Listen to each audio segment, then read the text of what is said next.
الحمدللہ رب العالمین والصلاة والسلام علی محمد الامین اعوذ باللہ من الشیطان الرجیم بسم اللہ الرحمن الرحیم۔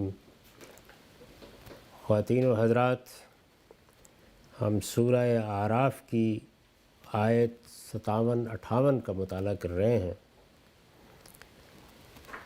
اس میں ایک خوبصورت تمثیل بیان ہوئی ہے، اس کا ترجمہ میں نے پڑھ دیا تھا۔ ارشاد فرمایا ہے کہ وہی ہے جو اپنی رحمت برسانے سے پہلے ہواؤں کو خوشخبری بنا کر بھیجتا ہے، یہاں تک کہ جب وہ پانی سے لدے ہوئے بادل اٹھا لیتی ہیں تو ہم اسے کسی مردہ زمین کی طرف ہانک لے جاتے ہیں اور وہاں مے برسا دیتے ہیں، پھر اس سے طرح طرح کے پھل پیدا کرتے ہیں، اسی طرح ہم مردوں کو بھی اٹھا کھڑا کریں گے۔ شاید تم یاد دہانی حاصل کرو، جو زمین اچھی ہوتی ہے وہ اپنے پروردگار کے حکم سے خوب پھل پھول لاتی ہے، اور جو ناقص ہوتی ہے اس کی پیداوار بھی ناقص ہی ہوتی ہے۔ یہی تمہارا معاملہ ہے۔ ہم اس قرآن کی آیتوں میں اپنی نشانیاں اسی طرح گوناگوں پہلوؤں سے دکھاتے ہیں ان لوگوں کے لیے جو شکر گزار بننا چاہیں۔ یہ قرآن مجید کا خاص اسلوب ہے، یعنی پہلے اللہ تعالیٰ کی ایک نشانی کی طرف توجہ دلائی، ہوائیں کیسے چلتی ہیں، بارش سے پہلے کیا خوشخبری پہنچاتی ہیں، پانی سے لدے ہوئے بادل اٹھا لاتی ہیں، مردہ زمین کی طرف اللہ تعالیٰ ان کو ہانک لے جاتا ہے، وہاں میں برسنے لگ جاتا ہے۔ پہلے یہ تصویر کھینچی، اس کے بعد اس سے استدلال کیا کہ یہ دیکھو کہ مردہ زمین جس طرح زندہ ہو جاتی ہے اسی طرح ہم مردوں کو بھی اٹھا کھڑا کریں گے۔ بتا دیا کہ جس طرح یہ بہت آسان ہے ہمارے لیے کہ ایک لہلہاتا ہوا درخت تھا، قحط کا زمانہ آیا، جل گیا، ختم ہو گیا، نہ تنا رہا، نہ پھل رہے، نہ پھول رہے، ہر چیز ختم ہو گئی، لیکن پھر اسی کو ہم نے دوبارہ زندہ کر دیا۔ ویسا ہی لہلہاتا ہوا درخت پھر زمین پر کھڑا ہو گیا۔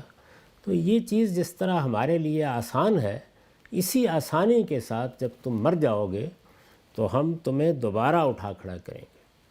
ہمارے لیے زمین سے جس طرح پہلے تمہیں اگا دینا آسان تھا، یہ فصل دوبارہ لہلہا اٹھے گی، جیسے کہ قرآن مجید نے ایک دوسری جگہ بتایا ہے کہ واللہ انبتکم من الارض نباتا، یعنی اللہ نے ایسے ہی تمہیں اگا دیا ہے جس طرح کہ کھیتی میں وہ فصل اگا دیتا ہے۔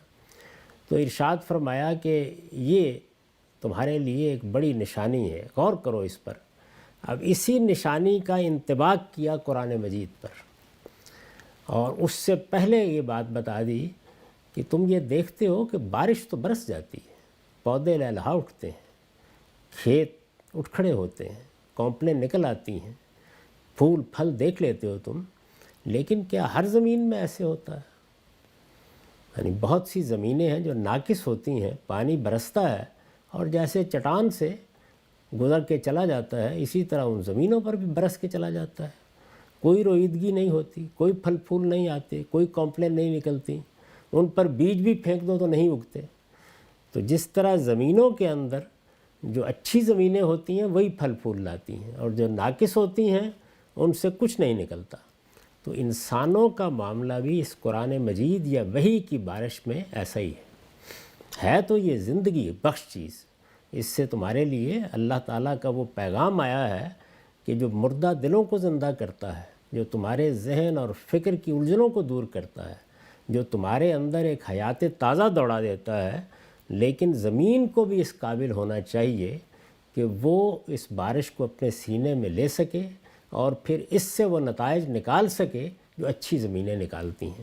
تو ایک چیز اٹھائی، اس تمثیل کو، اس تمثیل کے اجزاء کو پہلے حیات بعد الموت کو ثابت کرنے کے لیے دکھایا، اور اس کے بعد خود قرآن مجید کے لیے ایک تمثیل کی طرف رخ موڑا اور انسانوں پر اس کے کیا اثرات ہوتے ہیں اس کو بیان کر دیا۔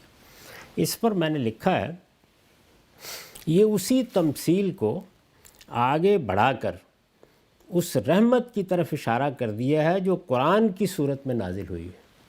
یعنی ایک ہی تمثیل ہے، پہلے اس سے حیات بعد الموت پر، مرنے کے بعد دوبارہ اٹھنے پر استدلال کیا، اور اس کے بعد اسی کا رخ موڑا اور بہت بلاغت کے ساتھ یہ قرآن مجید کی صورت میں جو ابر رحمت آیا ہے اور برسا ہے اس کی طرف اشارہ کر دیا۔ یہ اسی تمثیل کو آگے بڑھا کر اس رحمت کی طرف اشارہ کر دیا ہے جو قرآن کی صورت میں نازل ہوئی ہے، کہ اس کا فیض بھی ہر شخص کو یکساں نہیں پہنچے گا۔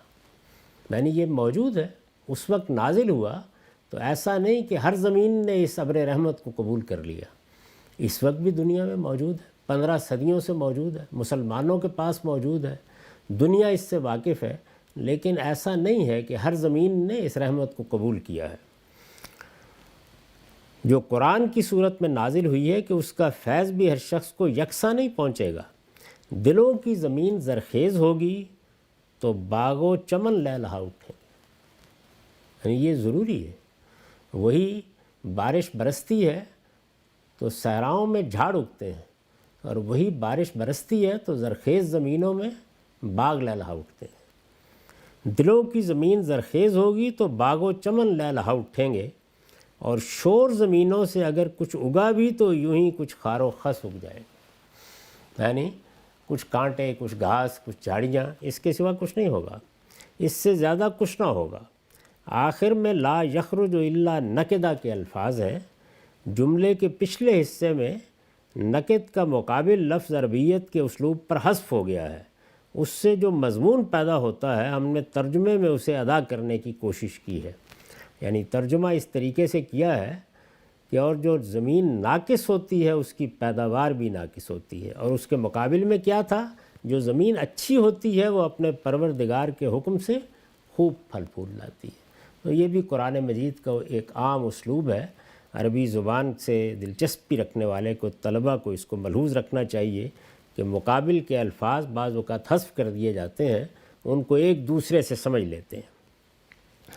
یہ تمثیل، یعنی یہ جو بارش کی خبر لے کر ہوائیں آتی ہیں، پھر ہم اس کو اٹھا لاتے ہیں، پھر اس کے ذریعے سے مردہ زمین کو زندہ کرتے ہیں، پھر زمین کی خصوصیات کی طرف اشارہ کر کے اس کا رخ قرآن کی طرف موڑ دیا۔ یہ پوری تمثیل، یہ تمثیل کس قدر حقیقت افروز اور قرآن کی بلاغت کا کیسا عمدہ نمونہ ہے، استاد امام نے وضاحت فرمائی ہے۔ وہ لکھتے ہیں، ایک ہی بارش کی تمثیل سے کتنے حقائق آشکارا ہو گئے۔ توحید کی دلیل بھی سامنے آ گئی، امکان معاد اور وقوع قیامت کی نظیر بھی مل گئی، اور ہدایت و ضلالت کے باب میں جو سنت اللہ مقرر ہے وہ بھی نمایاں ہو گئی۔ یعنی 3 چیزیں قرآن مجید نے ایک ہی تمثیل سے نہایت اعجاز کے ساتھ 3 چیزیں بیک وقت بیان کر دیں۔ توحید کی دلیل، امکان معاد یعنی ہم ایک مرتبہ پھر دہرائے جائیں گے، اٹھیں گے، مرنے کے بعد ایک زندگی ہوگی، باس بعد الموت، وقوع قیامت، اس کی نظیر بھی مل گئی۔ اور ایک تیسری چیز یہ بھی واضح ہوئی کہ اللہ تعالیٰ کی طرف سے پیغمبروں کا آ جانا، کتاب کا نازل ہو جانا، وحی کا نازل ہونا، یہ کافی نہیں ہے کہ لوگ اس سے ہدایت یاب ہو جائیں گے۔ یعنی یہ رحمت آئے گی، برسے گی، لیکن اس سے ہدایت پانے کے لیے اللہ کا ایک قانون ہے۔ یہ ہر زمین پر برستی ہے، ہر شخص کے پاس موجود ہے، کوئی شخص جب چاہے اس کو سن لے، لیکن اس میں اگر زمین کو سیراب ہونا ہے تو اسے اس قابل ہونا چاہیے کہ وہ بھی اس بارش کو قبول کر رہی ہو۔ اگر اس میں قبولیت نہیں ہے تو پھر یہ بارش اس پر اثر انداز نہیں ہوگی۔ ایک ہی بارش کی تمثیل سے کتنے حقائق آشکار ہو گئے۔ توحید کی دلیل بھی سامنے آ گئی، امکان معاد اور وقوع قیامت کی نظیر بھی مل گئی، اور ہدایت و ضلالت یعنی گمراہی، اور ہدایت و ضلالت کے باب میں جو سنت اللہ مقرر ہے، یعنی اللہ نے جو اپنا قانون مقرر کر رکھا ہے، وہ بھی نمایاں ہو گئی۔ گویا سورہ کے آغاز سے یہاں تک جو مسائل زیر بحث آئے ہیں، اصولاً وہ سبھی بے نقاب ہو گئے۔ بات جہاں سے شروع کی تھی تو قرآن مجید کے بنیادی مباحث یہی ہیں۔ وہ یہ بتاتا ہے کہ اس کائنات کا ایک ہی خالق ہے، وہی الہ ہے، وہی معبود ہے، وہی اس کائنات کا بادشاہ ہے، خلق بھی اسی کی ہے، امر بھی اسی کا ہے۔ تو یہ ظاہر ہے کہ توحید کا مضمون ہے جو قرآن مجید میں جگہ جگہ بیان ہوا ہے۔ دوسرے یہ کہ ایک دن اس پروردگار کے حضور میں ہم کو کھڑا ہونا ہے، یہ واقعہ مرنے کے بعد ہوگا، اور اس کے لیے اللہ تعالیٰ اس پوری دنیا کو ایک نئی صورت دے گا اور انسانوں کو بھی اٹھا کھڑا کرے گا۔ اور تیسرے یہ کہ اس وقت جو ہدایت اللہ تعالیٰ کی طرف سے آئی ہے، یعنی پیغمبر آئے ہیں، وہی آئی ہے، اس سے فائدہ اٹھانے کے لیے اللہ کا قانون کیا ہے۔ تو یہ سب باتیں نمایاں ہو گئی۔ گویا سورہ کے آغاز سے یہاں تک جو مسائل زیر بحث آئے تھے اصولاً وہ سبھی بے نقاب ہو گئے۔ یہ کائنات پروردگار نے بنائی ہی ایسی شکل میں ہے کہ اگر انسان دیدہ بینا رکھتا ہو، یعنی دیکھنے والی آنکھ رکھتا ہو، تو پتا پتا بوٹا بوٹا ان حقائق کی شہادت دے رہا ہے جن کی دعوت قرآن دے رہا ہے، لیکن دیکھنے والی آنکھیں اور سننے والے کان کہاں ہیں؟ یہ ضروری ہے کہ انسان چیزوں کو صحیح زاویے سے دیکھنا سیکھے، صحیح طریقے سے سننا سیکھے۔ اگر اس کے اندر یہ صلاحیت موجود ہوگی تو وہ اس وحی سے اپنے دل کو سیراب کرے گا، پھر فی الواقع دلوں کے باغ لہلہائیں گے۔ لیکن اگر ایسا نہیں ہے تو آپ قرآن سناتے رہیے، بہترین سے بہترین لہن میں اس کو پڑھیے، اس کا درس دیجیے، اس کے حقائق کو بیان کیجیے، یہ معلوم ہوگا کہ بارش پتھر پر برسی اور ایک بوند بھی اس پر نہیں ٹھہر سکی۔ تو یہ خوبصورت تمثیل ہے جس سے یہ حقائق واضح کیے۔ اس کے بعد قرآن مجید اپنے عام طریقے کے بعد، یعنی انفس و آفاق کے دلائل کی طرف توجہ دلانے کے بعد تاریخ کے دلائل پیش کرتا ہے۔ تو یہاں پر بھی بالکل اسی ترتیب سے، اکثر و بیشتر صورتوں میں نظم یا ترتیب کا یہی پہلو ہوتا ہے، یعنی انفس و آفاق کے دلائل، کچھ بنیادی حقائق، کچھ مسلمات کی طرف توجہ، کچھ چیزوں کو جو اشکالات کی صورت میں سامنے آتی ہیں ان کو دور کرنا۔ یہ جیسے ہی یہ مضمون پورا ہوتا ہے تو بالعموم اس کے بعد تاریخ کے حقائق کی طرف توجہ دلائی جاتی ہے۔ قرآن مجید میں جو تاریخ زیر بحث آئی ہے وہ اصلاً اللہ تعالیٰ کی طرف سے دینونت کی تاریخ ہے، یعنی اس سے پہلے رسالت مآب صلی اللہ علیہ وسلم کی بعثت سے پہلے، اس قرآن کے نزول سے پہلے مختلف قوموں کے ساتھ اللہ تعالیٰ نے اس دنیا میں جزا و سزا کا جو معاملہ کیا، قرآن مجید اس کی تاریخ سناتا ہے۔ یہ چونکہ عربوں کے لیے معلوم تاریخ تھی، وہ اس سے واقف تھے، انہیں معلوم تھا، ان کے گرد و پیش میں ان قوموں کے کھنڈر موجود تھے، وہ ان کو دیکھتے تھے، تو وہی قومیں زیر بحث بھی آئی ہیں۔ ان کی تاریخ سنا کے وہ اس بات پر استدلال کرتا ہے کہ قیامت، جزا و سزا، خیر و شر، جس کی شہادت تمہارا باطن دیتا ہے، جس کی شہادت انفس و آفاق دیتے ہیں، جس کی شہادت اللہ تعالیٰ کی صفات کے مقتضیات دیتے ہیں، وہی چیز اس دنیا کے اندر تاریخی طور پر بھی بارہا سامنے آ چکی ہے، قوم نوح کی صورت میں، قوم عاد کی صورت میں، قوم سمود کی صورت میں۔ تو عام طور پر قرآن مجید کی صورتوں میں پھر تاریخ سے استشہاد شروع ہوتا ہے۔ تو میں نے اس پچھلے حصے کو آگے ربط کے لیے یہ لکھا ہے کہ تمہاری تاریخ بھی انہی حقائق کی گواہی دیتی ہے۔ وہ حقائق کون سے ہیں؟ وہی توحید اور معاد کی حقیقت بیان کرنا، وہی ہدایت و ضلالت کے قانون کو واضح کرنا، وہی انسانوں کو بتانا کہ یہ قیامت جس کی پیغمبر خبر دے رہے ہیں یہ اس طرح آئے گی، اور خدا کا فیصلہ جس طرح کہ ان قوموں کے لیے صادر ہوا، ہر فرد کے لیے بھی اسی طرح صادر ہو جائے گا۔ واقعی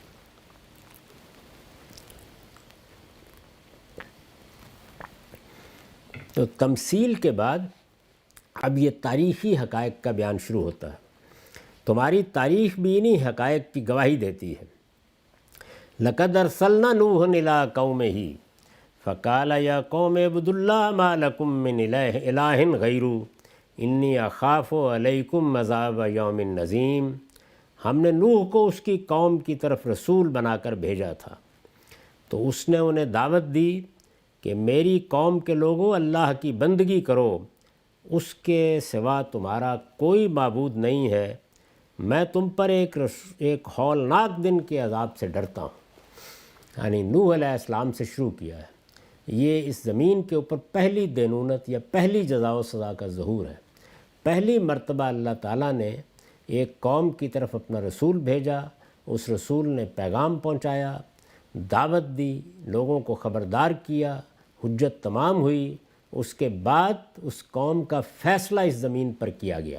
یہ پہلی دینونت، پہلی جزا و سزا ہے، اس کو مثال کے طور پر پیش کیا ہے۔ میں نے یہ عرض کیا تھا کہ سورہ کے ابتدائی حصے میں جن حقائق کی طرف توجہ دلائی تھی، اب تاریخ کی ان مثالوں سے اسی کو واضح کیا جا رہا ہے۔ اس پر میں نے ایک نوٹ لکھا ہے جو اس نظم کو واضح کرتا ہے۔ سورہ کے مخاطب چونکہ قریش ہیں، اس لیے آگے استدلال کی غرض سے انہی قوموں کی سرگزشتیں سنائی ہیں جن سے وہ واقف تھے، اور ان سرگزشتوں میں سے بھی صرف اتنا حصہ نمایاں کیا ہے جو انذار کے مقصد سے ضروری تھا۔ یعنی قرآن مجید کو یہاں تاریخ نہیں بیان کرنا ہوتی، بلکہ وہ چیزیں نمایاں کرنا ہوتی ہیں کہ جو اس دینونت کے طور پر یا جزا و سزا کے طور پر ان قوموں کو پیش آئیں۔ مدعا یہ ہے، یعنی کیا مقصود ہوتا ہے؟ مدعا یہ ہے کہ عقل و فطرت کے دلائل سے نہیں مانو گے تو ہمارے پیغمبر کی طرف سے اتمام حجت کے بعد تم بھی اسی انجام کو پہنچ جاؤ گے جس کو تم سے پہلے رسولوں کی قومیں پہنچی۔ یعنی ان تاریخ کے دلائل کو قریش کے سامنے بیان کرنا، رسول اللہ صلی اللہ علیہ وسلم کی قوم کے سامنے بیان کرنا، یہ مقصود رکھتا ہے۔ اس کو پیش نظر رکھ کر یہ بتایا جاتا ہے کہ یہ چیز ہے جو ہم نے کی۔ اس سے پیچھے آپ نے دیکھا ہوگا کہ جو مضمون ختم ہوا تو اس میں یہ بتایا گیا تھا کہ اللہ تعالیٰ کی نشانیاں جب نمودار ہوتی ہیں تو ان سے سبق کون لیتے ہیں؟ وہ لوگ سبق لیتے ہیں کہ جو اللہ کے شکر گزار ہوں۔ ایک دوسری جگہ قرآن مجید نے واضح کیا ہے کہ جو نعمتیں انسان کو ملتی ہیں ان میں ایک بہت بڑی نعمت اللہ کی ہدایت ہے۔ یعنی اللہ تعالیٰ نے دنیا میں انسان کو کچھ اس کی فطرت میں، کچھ پیغمبروں کے ذریعے سے، کچھ انفس و آفاق کے دلائل میں راستہ دکھایا ہے۔ اسے بیان کیا ہے کہ انا ہدینہ السبیل، ہم نے انسان کو راہ دکھائی ہے، اور پھر ہدینہ النجدین، دونوں راستے اس پر واضح کر دیے ہیں۔ کس لیے؟ اما شاکرم و اما کفورا، یعنی یا وہ ان چیزوں کو دیکھے گا اور شکر گزار ہوگا یا ناشکری اختیار کرے گا۔ تو یہ پیچھے جو لقومی یشکرون کے الفاظ آئے تھے ان پر بھی میں نے لکھا ہے کہ اصل الفاظ ہیں لقومی یشکرون، ان میں فعل ارادہ فعل کے لیے ہے۔ شکر کی حقیقت قدردانی ہے۔ یعنی اصل چیز کیا ہے؟ شکر کے جذبات کب پیدا ہوتے ہیں؟ جب ہم کسی نعمت کی قدر کرتے ہیں۔ اگر آپ کے اندر قدردانی کا جذبہ نہیں ہے، کوئی آپ کے ساتھ احسان کرتا ہے، کوئی اپنی نعمتیں دیتا ہے، کوئی کرم فرماتا ہے، تو ظاہر ہے کہ جب قدردانی کا جذبہ ہی نہیں ہے تو شکر کے جذبات کہاں سے پیدا ہوں گے؟ مطلب یہ ہے کہ قرآن میں خدا نے اپنی نشانیوں کی طرف گوناگوں پہلوؤں سے جو توجہ دلائی ہے، یہ اس کا بہت بڑا احسان ہے۔ اللہ تعالیٰ جب اپنی آیتیں واضح کرتے ہیں، جب اپنی آیات کے ان پہلوؤں کی طرف متوجہ کرتے ہیں جو اس کائنات میں نمایاں ہیں، انفس کی طرف، آفاق کی طرف، انسان کے باطن کی طرف، درختوں کی طرف، سمندروں کی طرف، کشتیوں کی طرف، جو کچھ بھی اللہ کی نعمتیں ہمارے گرد و پیش میں ہیں، ہم ہواؤں کو دیکھتے ہیں، بادلوں کو دیکھتے ہیں، آسمانوں کو دیکھتے ہیں، زمینوں کو دیکھتے ہیں، بارش برستی ہے، قحط آتے ہیں، اور پھر اللہ تعالیٰ شادابی پیدا کر دیتا ہے، وہ ساری چیزیں ختم ہو جاتی ہیں، مصیبتیں دور ہو جاتی ہیں، تکلیفوں کا خاتمہ ہو جاتا ہے۔ تو جگہ جگہ ہمارے لیے شکر گزاری کے مواقع ہوتے ہیں اللہ کی آیات کو دیکھ کر۔ تو یہاں یہ توجہ دلائی ہے اللہ تعالیٰ نے کہ یہ اس کا بہت بڑا احسان ہے، گوناگوں پہلوؤں سے اپنی نشانیوں کی طرف تم اس کی قدر کرو گے اور اس کے نتیجے میں خدا کے شکر گزار بننا چاہو گے تو تمہارے دلوں کی زمین بھی سرسبز و شاداب ہو جائے گی۔ یعنی اگر قدردانی ہوئی، اللہ کی نعمتوں کی طرف توجہ ہوئی، شکر کا جذبہ پیدا ہوا، تو اللہ ہدایت کی راہ بھی کھول دے گا۔ لئن شکرتم لازیدنکم، تم شکر گزار ہوگے، اللہ اور بڑھائے گا، اور فضل فرمائے گا، اور نعمتیں دے گا، اور حقائق کھولے گا، اور چیزیں واضح ہوں گی۔ یہ بیان کیا۔ اس کے بعد یعنی گویا ایک دعوت کی جگہ تھی جہاں سے اٹھا دیا مضمون کو، اور پھر تاریخ کے حقائق بیان کرنا شروع کر دیے۔ اور جیسے کہ میں نے عرض کیا کہ تاریخ کے ان حقائق کو بیان کرنے سے قریش کو یہ توجہ دلانا مقصود ہے کہ خدا کے بندوں تمہاری طرف بھی پیغمبر آ گیا ہے۔ یعنی صورتحال یہ نہیں ہے کہ حالات عام ہیں، جس طریقے سے قوم نوح کی طرف نوح علیہ السلام آئے، قوم عاد کی طرف خدا کے پیغمبر آئے، قوم سمود کی طرف آئے، تو اس سے عبرت حاصل کرو، تمہاری طرف بھی خدا کا پیغمبر آ گیا ہے، ہمارے پیغمبر کی طرف سے اتمام حجت کے بعد تم بھی اسی انجام کو پہنچ جاؤ گے جس کو تم سے پہلے رسولوں کی قومیں پہنچی ہیں۔ تو یہ مقصد ہے جس سے یہ داستان بیان کی گئی ہے۔ اب اس میں سیدنا نوح علیہ السلام کی جو دعوت ہے اس کو چند لفظوں میں ایک خلاصے کے طور پر بیان کیا ہے کہ ہم نے نوح کو اس کی قوم کی طرف رسول بنا کر بھیجا تھا۔ یہ قرآن مجید میں لقد ارسلنا کے الفاظ جب آتے ہیں تو کبھی تو محض بھیجنے کے لیے آتے ہیں، یہ تجرید کا اسلوب ہے، اور کبھی رسول بنا کر بھیجا تھا، یہ ظاہر ہے کہ سیاق سباق سے متعین ہو جاتا ہے۔ ہم نے نوح کو اس کی قوم کی طرف رسول بنا کر بھیجا تھا تو اس نے انہیں دعوت دی۔ پیغمبر کیا دعوت دیتے ہیں؟ یعنی اس دنیا کے مسائل آؤ ہمارے پاس، ہم حل کر دیں گے، معیشت کا ایک نیا نظام تمہیں دیں گے، سیاست کی ایک نئی دنیا آباد کر دیں گے، ہم نے اس دنیا کے اندر جو مصیبتیں اور تکلیفیں ہیں ان کے لیے ایک حل ڈھونڈ لیا ہے۔ ان میں سے کوئی چیز بھی ان کی دعوت نہیں ہوتی۔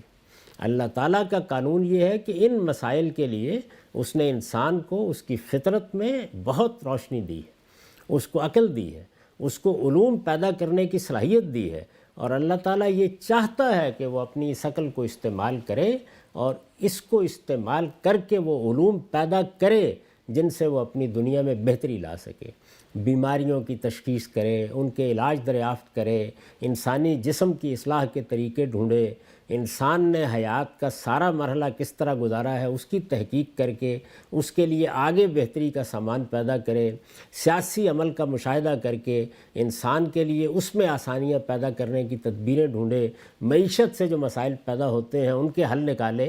یہ سب چیزیں اللہ تعالیٰ نے فطرت کے اندر ودیت کر دیں، اور انسان اپنی عقل کو استعمال کر کے یہ سارے علوم پیدا کرتا ہے اور پیدا کر رہا ہے، اور اس میں بہتری کا سفر بھی ہوتا ہے، غلطیاں بھی ہوتی ہیں۔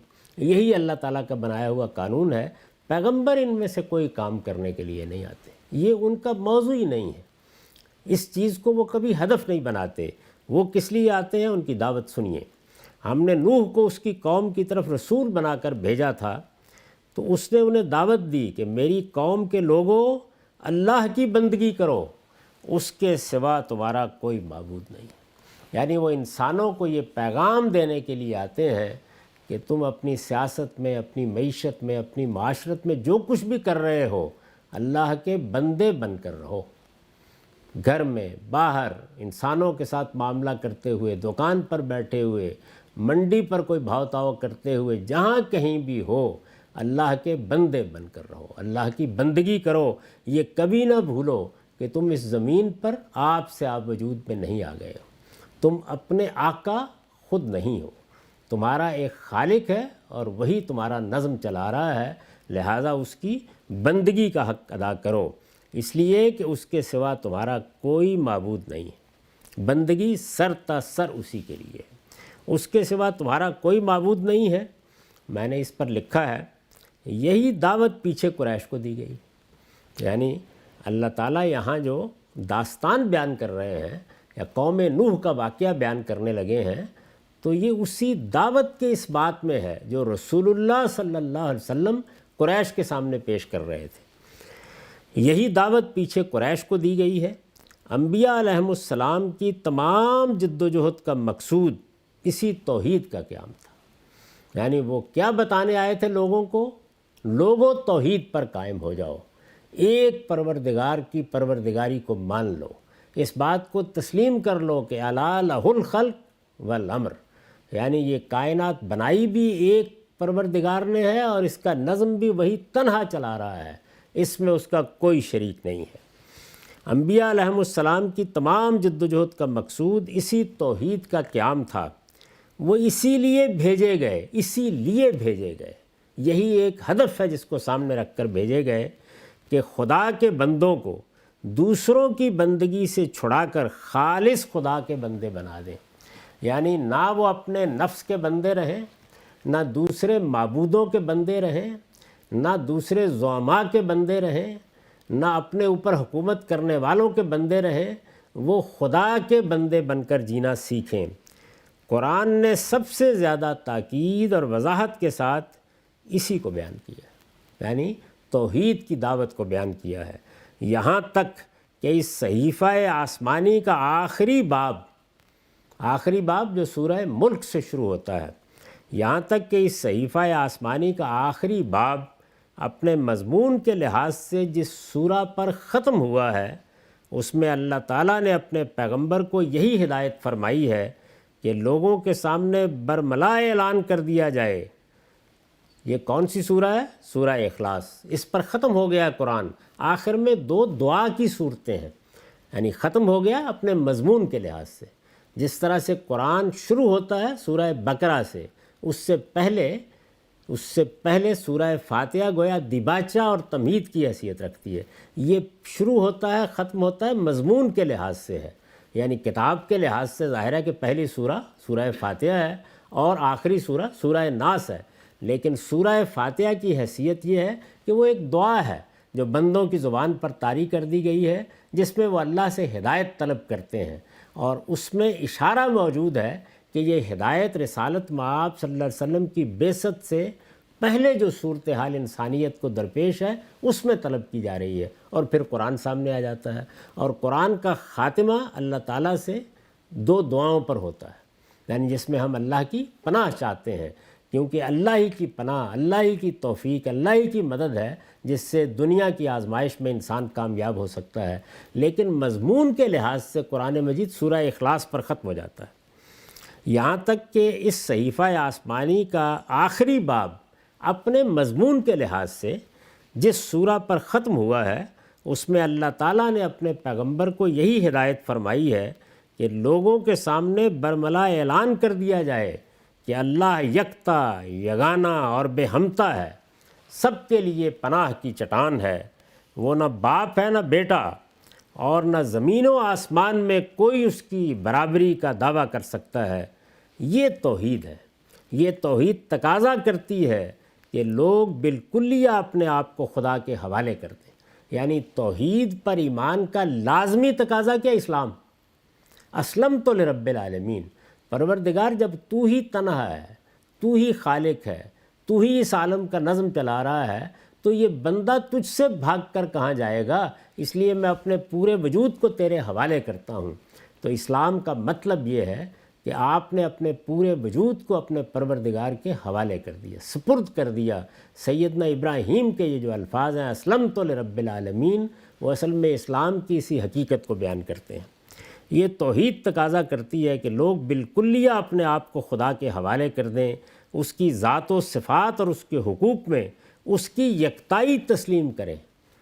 وہ ایک ہے اور تنہا ہے، اسی سے مدد چاہیں، نعمت ملے تو اسی کا شکر ادا کریں، مصیبت آئے تو اسی سے فریاد کریں، بیم و رجا یعنی خوف کی حالت ہو یا امید کی، ہر حال میں اسی کو پکاریں، اور کسی فرشتے، جن، پیغمبر، ولی یا کسی بھی مخلوق کو کسی پہلو سے اس کا شریک نہ ٹھہرائیں۔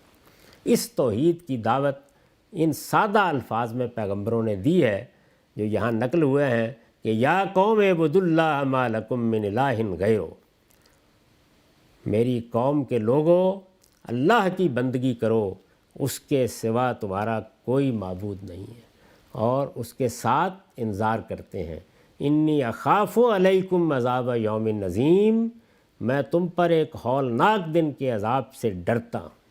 یعنی ایک کیا بات کہ توحید یہ ہے، اور دوسرے یہ کہ اگر پیغمبر کی طرف سے اتمام حجت کے بعد بھی توحید کی دعوت قبول نہیں کرو گے تو نتیجہ بھی سن لو، وہ کیا ہے کہ میں چونکہ پیغمبر اور رسول بن کر آ گیا ہوں، اس لیے جو جزا و سزا قیامت میں ہونی تھی تمہارے لیے اس کی پہلی قسط یہیں نازل ہو جائے گی، اسی دنیا میں ایک قیامت برپا ہوگی۔ تو یہاں سے گویا وہ انذار شروع کر دیتے ہیں، یعنی خبردار کرتے ہیں کہ میرے آنے سے کیا نتائج نکلیں گے۔ تو میں نے اس پر لکھا ہے کہ یہ اس عذاب سے انذار ہے جو رسولوں کی تکذیب کے نتیجے میں لازماً آتا ہے، یعنی جب رسول آ جائیں اور ان کو جھٹلا دیا جائے تو اس کا یہ لازمی نتیجہ ہے، لازماً آتا ہے اور ان کی قوموں کو صفحہ ہستی سے مٹا دیتا ہے۔ قرآن سے معلوم ہوتا ہے کہ یہ در حقیقت یعنی یہ عذاب در حقیقت زمین پر خدا کی دینونت کا ظہور ہوتا ہے۔ دینونت جزا و سزا، اللہ تعالیٰ کی جزا و سزا کی جو خبر ہے یہ اسی کا ظہور ہے، جس کے نتیجے میں ایک قیامت صغریٰ، ایک چھوٹی قیامت لوگوں کو اسی دنیا میں برپا کر کے دکھا دی جاتی ہے، تاکہ آخرت کا تصور بھی اسی معیار پر ثابت کر دیا جائے جس معیار پر سائنسی حقائق معمل کے تجربات سے ثابت کیے جاتے ہیں۔ یعنی ایک سائنسدان جس طرح لیبارٹری میں اپنے نتائج جو وہ بیان کر رہا ہوتا ہے، نتائج فکر، ان کا تجربہ کر کے دکھاتا ہے، تو اللہ تعالیٰ کی طرف سے کیا نتیجہ ہے جس کی خبر دی جا رہی ہے؟ قیامت۔ تو اللہ تعالیٰ اس قیامت کو قوموں کے لیے چھوٹے پیمانے پر دنیا میں برپا کر کے دکھاتا رہا ہے، تاکہ اگر لوگوں کو کوئی ابہام ہے تو دور ہو جائے، وہ اس سے نصیحت پکڑیں اور اس نصیحت کے نتیجے میں اپنے آپ کو آخرت کے عذاب سے بچائیں۔ اقول قولی ھذا واستغفر اللہ لی ولکم ولسائر المسلمین۔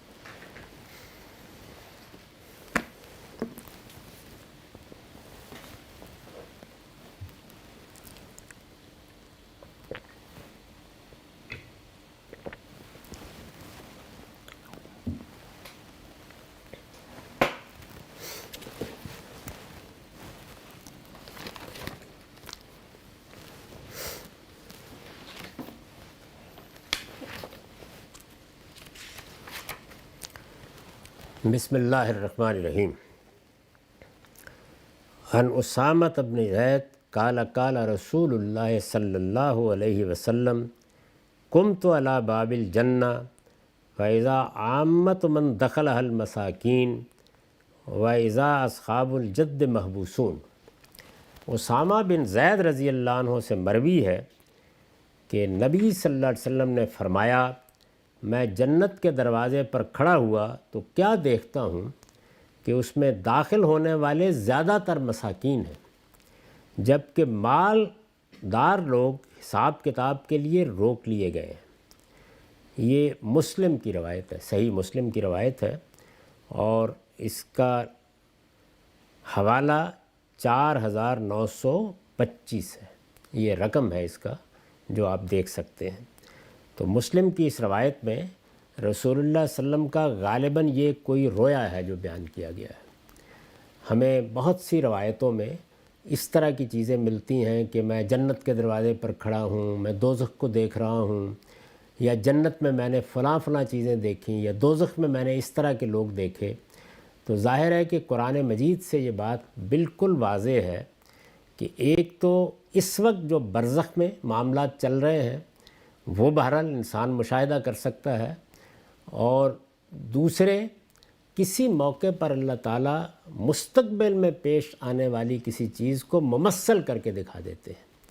باقی جہاں تک اس جنت دوزخ کا تعلق ہے اس میں واضح کر دیا گیا ہے کہ اسی دنیا کو، یہ جو کائنات آپ کو نظر آ رہی ہے، اسی کو اللہ تعالیٰ اٹھائیں گے اور ایک نئی کائنات میں تبدیل کر دیں گے۔ یوم تبدل الارض غیر الارض والسماوات، اور پھر وہ جنت و دوزخ، وہ محشر کا میدان، وہ سب چیزیں وجود میں آ جائیں گی۔ تو نبی صلی اللہ علیہ وسلم ظاہر ہے کہ ابھی نہ جنت اس طرح سے برپا ہوئی ہے، نہ اس کے دروازے کھلے ہیں، نہ اس میں داخل ہونے والے، رکے جانے والے وہ آئے ہیں۔ تو یہ بالکل واضح ہے کہ ایک نوعیت کی رویا ہے، یعنی رسالت مآب صلی اللہ علیہ وسلم کو یہ حقائق دکھائے جاتے تھے، اور سبھی پیغمبروں کو دکھائے جاتے ہوں گے۔ حدیثوں میں بہت ذکر اس کا آتا ہے، قرآن مجید نے بھی یہ بیان کر دیا ہے کہ اس دنیا میں رسول اللہ صلی اللہ علیہ وسلم کی امت کو کیا نتائج پیش آنے والے تھے۔ یعنی آپ کے بعد جزیرہ نماء عرب پورا کا پورا ایک سلطنت میں بدل جائے گا، اس کے بعد روم و ایران کی سلطنتیں زمیں بوس ہو جائیں گی، اور وہ فلسطین کہ جس کو بنی اسرائیل کا مرکز بنایا گیا تھا وہ بھی آپ ہی کے امت کے پاس آ جائے گا، اور پھر آپ کی امت یعنی بنی اسماعیل وہ اس دعوت کے علمبردار بن جائیں گے جس کے بنی اسرائیل، ان کے بھائی کم و بیش 2000 سال تک علمبردار رہے۔ تو اس میں بھی آپ کو ایک رویا دکھایا گیا جس کو ہمارے ہاں عام طور پر اسراء سے تعبیر کیا جاتا ہے۔ اس میں بھی یہ حقائق تھے جو آپ کو دکھائے گئے، گویا ممثل کر کے اللہ نے اپنی آیات دکھا دیں۔ تو یہاں پر یہ جنت و دوزخ بھی ہے، بہت سی روایتوں میں اس طرح کا ذکر ملتا ہے۔ اس میں کیا دیکھا آپ نے؟ آپ فرماتے ہیں کہ میں نے یہ دیکھا، فرمایا میں جنت کے دروازے پر کھڑا ہوں تو کیا دیکھتا ہوں کہ اس میں داخل ہونے والے زیادہ تر مساکین ہیں۔ بڑی خوشخبری ہے یہ۔ یہاں ہم دیکھتے ہیں کہ اللہ نے جو آزمائش برپا کی ہے اس میں بہت سے لوگ غربت کی چکی تلے پس رہے ہوتے ہیں۔ ان کے حالات ایسے ہوتے ہیں کہ آدمی بیان کرے تو بعض اوقات راتوں کی نیند ختم ہو جاتی ہے۔ انسانوں کو جو صورتحال یہاں پیش آتی ہے وہ کھاتے پیتے لوگ شاید اندازہ ہی نہیں کر سکتے کیا ہوتی ہے۔ ان کی عزت نفس، ان کے پیٹ کی ضروریات، ان کے رہنے سہنے کی ضروریات، ان کی آرام آسائش کی ضروریات، ان کے بچوں کے بارے میں جذبات۔ ظاہر ہے کہ اولاد پیدا ہوتی ہے، کون والدین ہیں کہ جو ان کے لیے خواب نہیں دیکھتے، لیکن لگتا ہے کہ کوئی امکان ہی نہیں اس کا۔ تو ایک مسکینی کی زندگی، ایک عاجزی اور درماندگی کی زندگی ہے جس میں بہت سے لوگ مبتلا ہوتے ہیں۔ تو اگر وہ لوگ اللہ تعالیٰ کی اس آزمائش کو سمجھ لیں اور یہ جان لیں کہ یہ ایک عارضی مہلت ہے، اس کا یہ مطلب نہیں ہے کہ وہ اپنے حالات بہتر بنانے کی جد و جہد نہ کریں، وہ تو ہر انسان کرتا ہے اور اس کا کرنا بھی اس کی ذمہ داری ہے، لیکن اپنی ساری کاوشوں کے باوجود اگر کامیابی نہیں ہوئی تو اس پر ایمان رکھیں کہ ایک دن اگر ان کا ایمان فی الواقع ایمان ہے اور اس ایمان کے تقاضے انہوں نے پورے کیے ہیں اور اپنے اخلاقی وجود کی حفاظت کی ہے تو وہ اپنے پروردگار کی بارگاہ میں پہنچیں گے تو جنت کے دروازے ان کے لیے کھول دیے جائیں گے۔ تو حضور نے فرمایا کہ میں نے دیکھا کہ زیادہ تر مساکین ہیں، یعنی جو لوگ کامیاب ہوئے اس آزمائش میں وہ ہیں کہ جن کو اللہ تعالیٰ نے صبر کی آزمائش میں ڈالا، شکر کی آزمائش میں۔ ہونا تو یہ چاہیے تھا کہ زیادہ وہ کامیاب ہوں۔ اللہ نے دے دیا، نعمتیں دے دیں، بہت اچھے حالات دیے، قدم قدم پر اللہ تعالیٰ کا کرم ہوا، کوئی تکلیف نہیں آئی، آرام اور آسائش میں زندگی بسر کی، یہ سب کچھ مل گیا، لیکن شکر گزاری کا جذبہ نہیں پیدا ہوا، اللہ یاد نہیں آیا، غفلت میں پڑے رہے، ان سب چیزوں کو اپنا استحقاق سمجھ لیا، تو یہ وہ لوگ ہیں کہ جو ناکام ہو جائیں گے۔ تو کامیابی اصل میں یہ نہیں ہے کہ آپ کو ایسے امتحان میں ڈالا گیا جو بہت آسان لگتا ہے، ساری نعمتیں دے دی گئیں، ان میں شکر کرنا ہے۔ شکر کرنے والے فرمایا ناکام ہوں گے زیادہ، اور صبر کرنے والوں کی بڑی اکثریت ہوگی۔ اور وہ کون ہوں گے؟ زیادہ تر مساکین، جبکہ مالدار حساب کتاب کے لیے روک لیے گئے، یعنی ان بیچاروں نے حساب کیا دینا تھا، ان کے پاس تھا ہی کیا، یعنی مال نہیں تھا، دولت نہیں تھی، عزت نہیں تھی، شرف نہیں تھا، کچھ بھی نہیں تھا، کیا حساب دینا تھا؟ تو اللہ کی نگاہ کرم ان کے لیے جنت کے دروازے کھول دے گی۔ لیکن جن لوگوں کو اللہ نے نعمتیں دیں ان کے لیے بہرحال حساب کتاب ہے، پوچھا جائے گا نا کہ تم کو میں نے سب کچھ دے دیا، اقتدار دے دیا، دولت دے دی، خدم و حشم دے دیے، تم کس جگہ پر کھڑے رہے، پوچھا جائے گا۔ تو حساب کتاب کے لیے روک لیے گئے۔ اور دوسری روایتوں سے یہ معلوم ہوتا ہے کہ اگر کوئی حساب کتاب کے لیے روک لیا گیا تو بس پھر پکڑا گیا۔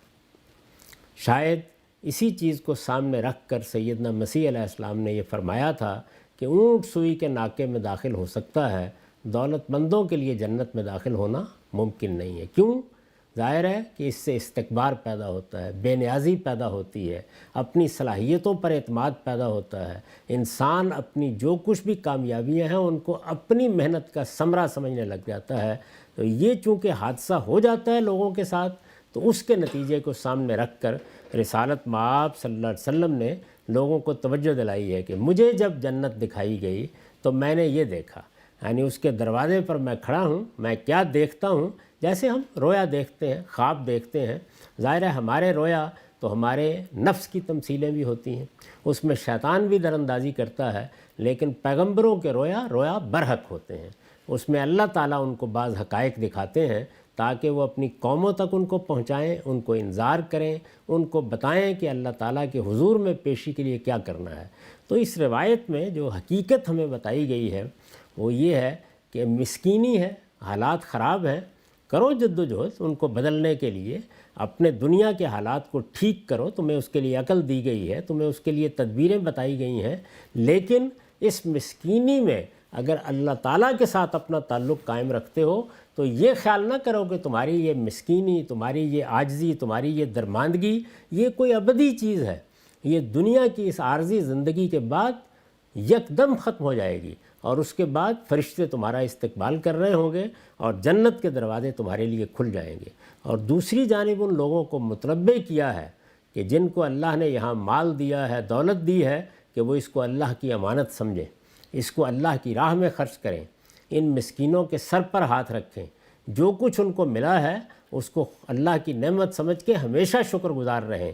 اگر وہ شکر گزار نہیں ہوں گے تو سن لیں کہ پھر وہ قیامت میں جنت کے دروازوں پر حساب کتاب کے لیے روک لیے جائیں گے۔ اور رسول اللہ صلی اللہ علیہ وسلم نے ارشاد فرمایا کہ جس کو روک لیا گیا وہ پھر پکڑا گیا، تو اس پکڑ سے اللہ کی پناہ مانگنی چاہیے۔ وآخر دعوانا الحمدللہ رب العالمین۔ جی بہت شکریہ غام صاحب، آپ کے وقت کا سوالات کا آغاز کرتے ہیں۔ غام صاحب، آپ شخصیات کو کبھی زیر بحث نہیں لاتے، لیکن کوئی تاریخی شخصیت جس کا ایک رول ہو، جس کا ایک اثر ہو، ایک سوال ہمیں موصول ہوا، اور وہ جو ہمارے پہاڑی علاقے ہیں صوبہ سرحد موجودہ خیبر پختونخوا، اس کے ایک باشندے کا ہے، بڑا معصومانہ سا سوال ہے۔ وہ یہ کہتے ہیں کہ ہم آپ کی زبان سے پاکستان کی تاریخ میں بڑے لوگوں کے، جو بڑے لوگ ہیں جنہوں نے کام کیا، ان کا ذکر سنتے ہیں، کیا کوئی خاص وجہ ہے کہ آپ باچا خان کا کبھی اس طرح سے تفصیل سے یا ان کی شخصیت یا ان کے کام کا ذکر نہیں کرتے؟ انہوں نے جو بات پوچھی ہے وہ یہ کہ کیا آپ بھی باقی پاکستانیوں کی طرح ہمارے لیڈر کو غدار سمجھتے ہیں؟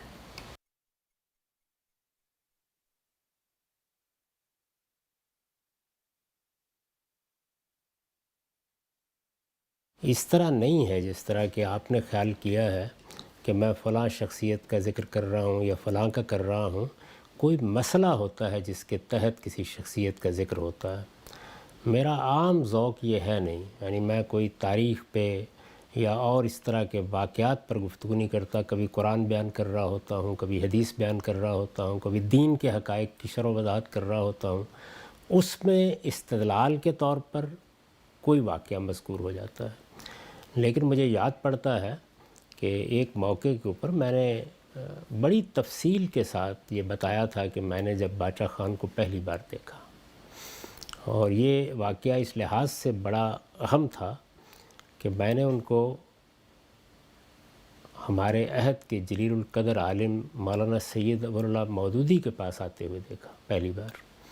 اس زمانے میں مولانا سید ابو اللہ صاحب مودودی بیمار تھے، ان کے لیے اٹھنا جانا یہ ایک مشکل معاملہ ہوا تھا۔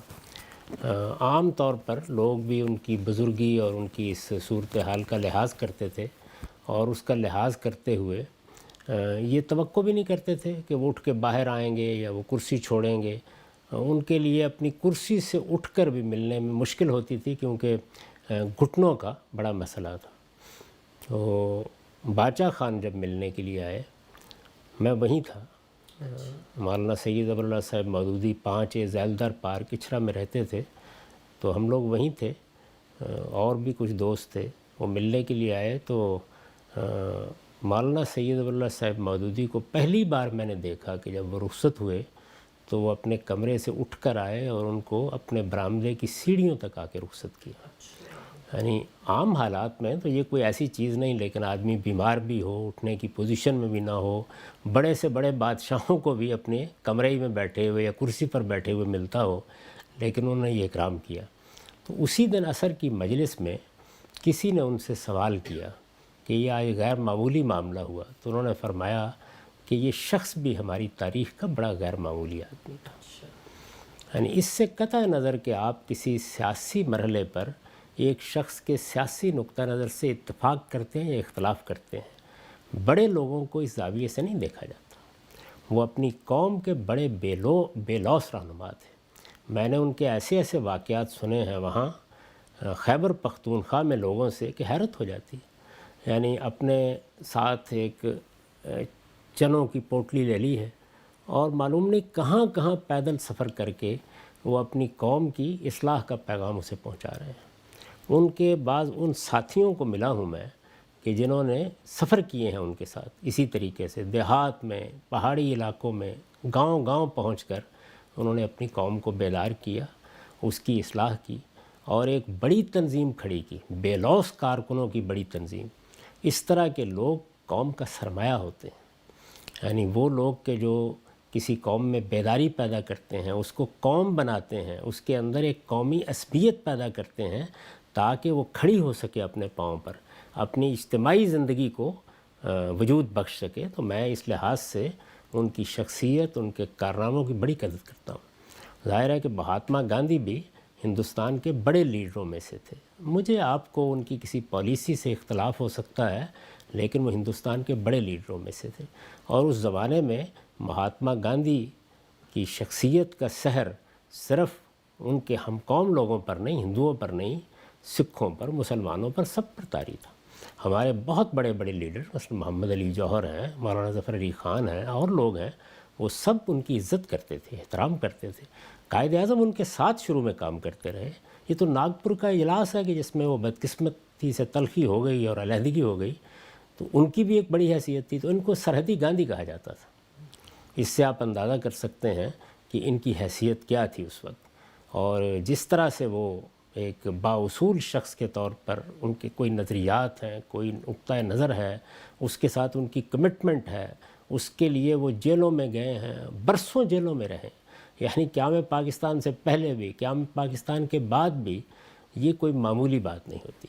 اب ہمارا جو المیہ ہے وہ یہ ہے کہ جب ہمیں یہ خیال ہوتا ہے کہ فلاں معاملے میں فلاں لیڈر، فلاں سیاسی رہنما، فلاں مذہبی شخصیت، اس کے خیالات سے ہمیں اتفاق نہیں ہے، تو ہم اس کی پوری شخصیت کو اٹھا کر کوڑے دان میں ڈال دیتے ہیں۔ تو میرا تو یہ ذوق نہیں ہے۔ میں تو جن لوگوں کے ساتھ شدید اختلاف رکھتا ہوں، ان کے بھی اچھے جو پہلو ہیں ان کی دل سے قدر کرتا ہوں۔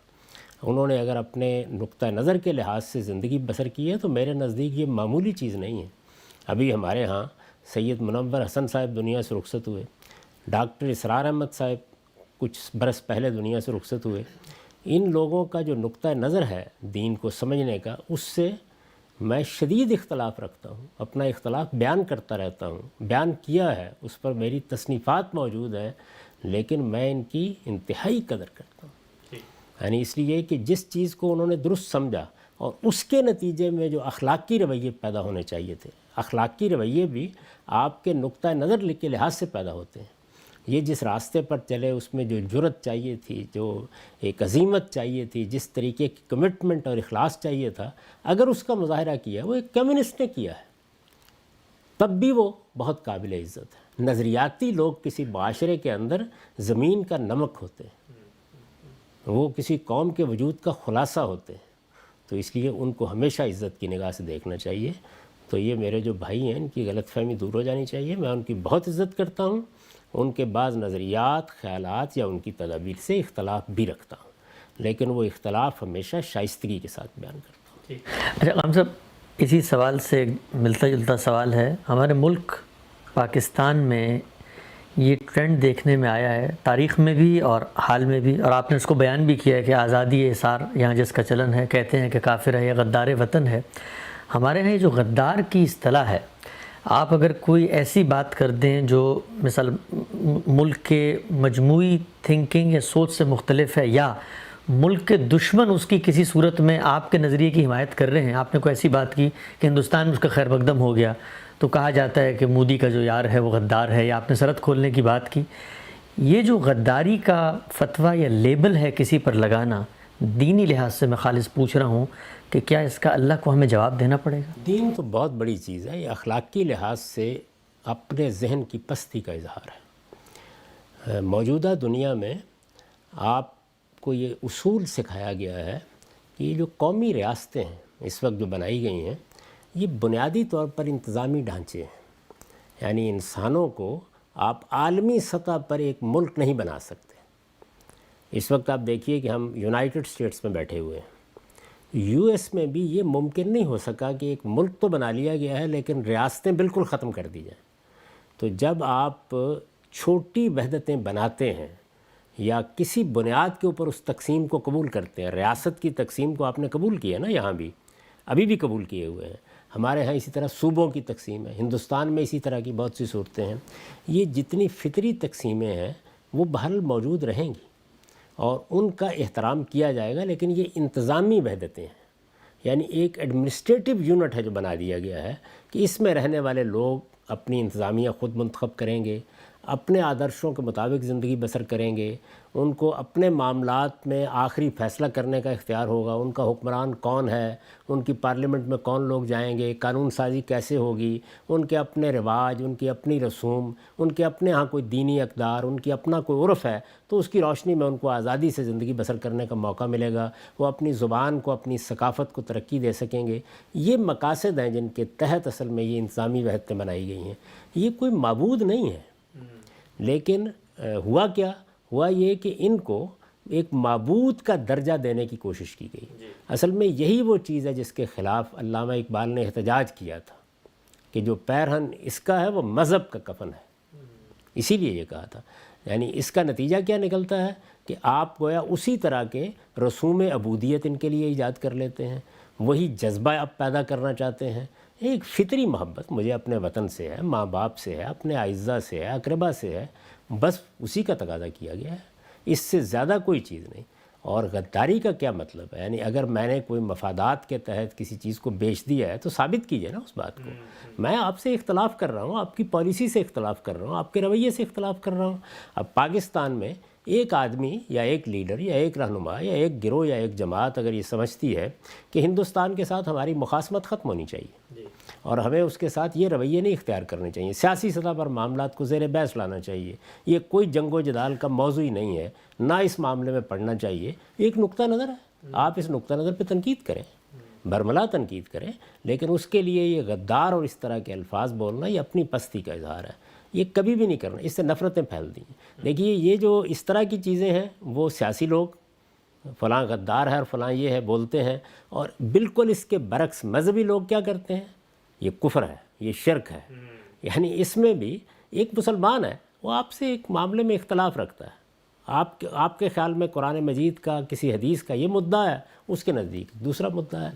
تو آزادانہ طور پر ایک ایسی فضا پیدا کرنا جس میں لوگ اپنی رائے دیں، ایک دوسرے پر شائستگی سے تنقید کریں، شائستگی سے اختلاف کریں، شائستگی سے یہ کہہ کر بحث ختم کر دیں کہ جی میں نے اپنی بات کہہ دی، آپ اس پر غور فرمائیے گا۔ آپ نے کوئی اجتماعی سطح پر فیصلے کرنے ہیں، اس میں دنیا میں اتفاق کر لیا گیا ہے قرآن مجید کے دیے گئے اس اصول پر کہ آپ اکثریت کی رائے پر قانون بنا لیں گے، بس اس سے زیادہ کچھ نہیں۔ جب آپ اکثریت کی رائے کو فیصلہ کن مانتے ہیں تو آپ کے خیال میں اقلیت کو بحیرہ عرب میں ڈالائیں گے؟ جی وہ بھی تو زندہ رہے گی۔ یعنی اگر فرض کر لیجئے 50-60% لوگوں نے ایک شخص کو حکمران منتخب کر لیا ہے، باقی 40% ان کے ساتھ کیا کرنا ہے آپ نے؟ مار دینا ان کو۔ ہو سکتا ہے اگلی دفعہ جس شخص کو یا جس پارٹی کو یا جس گروہ کو یا اس نظریے کو وہ درست سمجھتے ہوں اس کے ماننے والے اوپر آ جائیں۔ تو یہ باہمی بقا کے احساس کے ساتھ جینا، ایک دوسرے کی عزت کرنا، اور جب کوئی شخص آپ کسی آدمی کو انتہائی احمق سمجھتے ہوں لیڈروں میں اور کسی حال میں اس سے اتفاق نہ کرتے ہوں لیکن وہ ملک کا وزیر اعظم بن گیا ہے، اب اس کو عزت دی جانی چاہیے، اس کا ذکر بھی عزت سے ہونا چاہیے، اس کی اچھی باتوں کی تحسین کرنی چاہیے، اس کی بری باتوں پر نقد کا آپ کو حق حاصل ہے۔ یہی جمہوری اسپرٹ ہے جس کے تحت ہم جئیں گے۔ لیکن نقد کرتے وقت یا تبصرہ کرتے وقت آپ کسی آدمی کی نیت پر حملہ آور ہو جائیں، کسی آدمی کے محرکات جانچنے کی کوشش کریں، اس کو غدار قرار دینے کی کوشش کریں، موٹے موٹے الفاظ بول کر اس کی زبان بند کرنے کی کوشش کریں، یہ اپنی پستی کا اظہار ہے، اپنی غلط تربیت کا اظہار ہے۔ اس وقت بھی آپ جب سوشل میڈیا پر کبھی دیکھتے ہیں تو بالکل حیرانی ہو جاتی ہے، یعنی لوگ غلیظ گالیاں دے رہے ہوتے ہیں اپنے مخالفین کو، ان کی نیتوں پر حملے کر رہے ہوتے ہیں۔ تو ہم سب کو مل کر، یعنی خاص طور پر مذہبی رہنما، دانشور، اساتذہ، اسی طرح سیاسی زعما، ان کو لوگوں کے سامنے تنقید کی شائستہ روایت زندہ کرنی چاہیے، بتانا چاہیے لوگوں کو کہ یہ تنقید کی شائستہ روایت ہے جس سے علم بھی آگے بڑھتا ہے اور جس سے انسانوں کے درمیان محبت بھی پیدا ہوتی ہے، ان کا باہمی احترام اور ان کی عزت۔ لوگ بار بار کہتے ہیں امت کو متحد ہونا چاہیے، آپ دو فرقوں کو کہیں کہ آپس میں لیڈرشپ ایک کر لیں، آپ کو مارنے کے لیے تیار ہو جائیں۔ امت متحد ہونی چاہیے اور دونوں تقریریں کر رہے ہوں گے، دونوں کے لیڈر تقریریں کر رہے ہوں گے، رہنما اس کے اوپر۔ میں ہمیشہ یہ کہتا ہوں کہ امت تو متحد پتہ نہیں ہوگی نہ ہوگی، آپ اختلاف کرنے کے آداب سیکھ لیں۔ اصل میں اتحاد کی، وحدت کی بنیاد اس سے پیدا ہوتی ہے۔ یعنی میرے لیے اس وقت 1.5 ارب کے قریب مسلمان ہیں، وہ سب محمد الرسول اللہ کی امت ہے۔ اس کے اندر دین کے علماء میرے علماء ہیں، دین کے ائمہ میرے ائمہ ہیں، سائنسدان ہیں، دانشور ہیں، وہ میرا اثاثہ ہیں، ان سب کی میں عزت کروں گا۔ جہاں مجھے ذرا سا اختلاف ہوا میں نے اٹھا کے اس کو ادھر پھینک دیا، اس کو ادھر پھینک دیا، باقی پھر رہ کتنے جاتے ہیں؟ یعنی وہی جو آپ کے فلاں اور فلاں حضرت کے پیروکار ہیں۔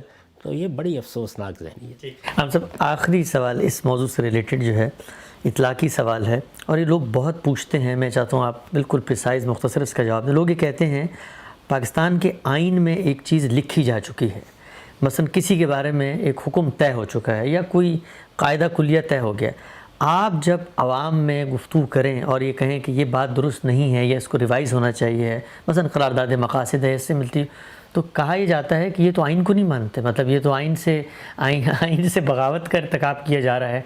یہ سوچ، اس کو آپ کیسے کاؤنٹر کرتے ہیں؟ دیکھیے، ایمانیات 5 ہیں، یعنی اللہ کو ماننا، اللہ کے رسولوں کو ماننا، اللہ کی کتابوں کو ماننا، اللہ کے پیغمبروں کو ماننا، یہ آخرت کو ماننا، یہ ایمانیات ہیں۔ آئین پر ایمان نہیں لایا جاتا، آئین کی پابندی کی جاتی ہے۔ بڑا اس وقت جو ملک کا آئین ہے ہم اس کو تسلیم کرتے ہیں، اس کو ایک مقدس چیز سمجھتے ہیں، اس پہلو سے کہ وہ ہمارا ملی میثاق ہے، اس کی عزت کرتے ہیں، وہ نافذ ہے اس وقت، اس کے نفاذ میں ادنا رکاوٹ بھی نہیں ڈالی جائے گی، لیکن وہ صحیفہ آسمانی نہیں ہے، وہ ایمان کی چیز نہیں ہے، وہ انسانوں کا بنایا ہوا ایک دستور ہے۔ اس پر ہم تنقید کریں گے، اس کی غلطی واضح کریں گے، اس کو بدلنے کی کوشش بھی کریں گے۔ یہ کوشش پرامن ذرائع سے ہونی چاہیے، سیاسی طریقوں سے ہونی چاہیے، اس کے فیصلے جمہوری طریقے سے ہونے چاہیے، اس میں کسی کو غدار قرار دینے کا کوئی سوال نہیں ہے۔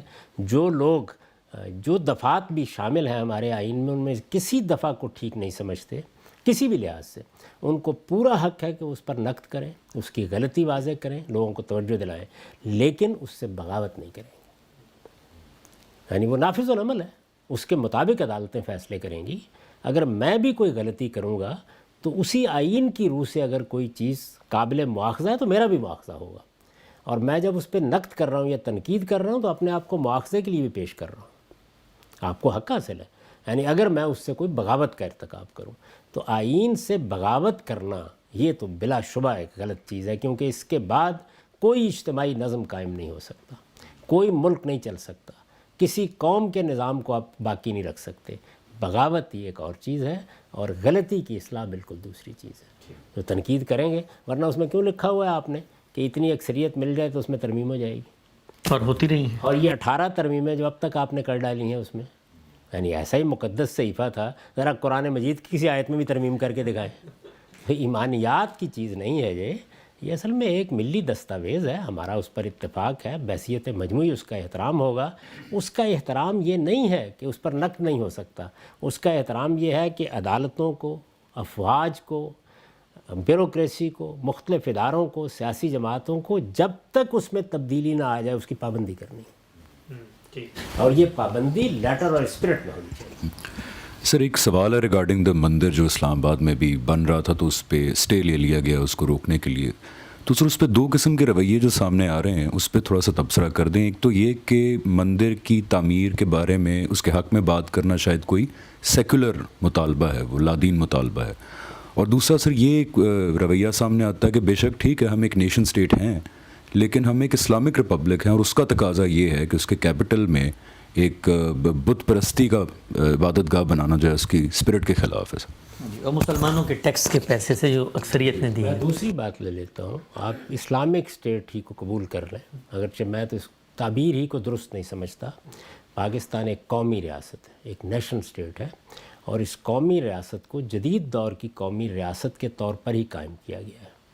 اس میں جو لوگ بھی رہتے ہیں وہ برابر کے شہری ہیں، وہ سب کے سب برابر کا ٹیکس دیتے ہیں۔ اس میں نہ کوئی ذمی ہے، نہ کسی پر جزیہ عائد کیا گیا ہے۔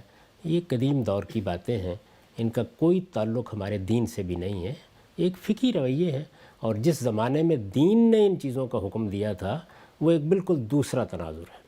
اس کی میں بہت دفعہ وضاحت کر چکا ہوں کہ اللہ کے رسولوں کے ذریعے سے جب حجت پوری ہو جاتی ہے تو قوموں کو سزا دی جاتی ہے۔